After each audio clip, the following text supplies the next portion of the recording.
আসসালামু আলাইকুম। আজ আমরা শুনব পবিত্র কোরআন থেকে নেওয়া একটা ঘটনা।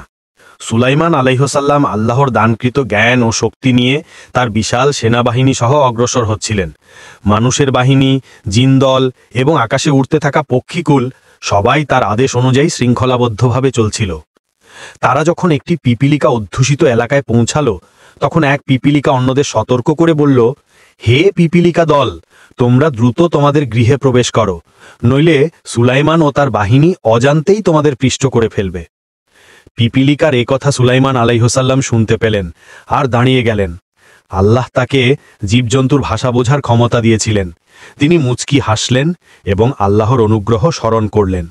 তিনি বিনম্র কণ্ঠে বললেন, হে আমার প্রতিপালক, তুমি আমাকে তৌফিক দাও, যাতে আমি তোমার দানকৃত নেয়ামতের যথাযথ শুকরিয়া আদায় করতে পারি এবং আমাকে তোমার সৎকর্মশীল বান্দাদের অন্তর্ভুক্ত করো।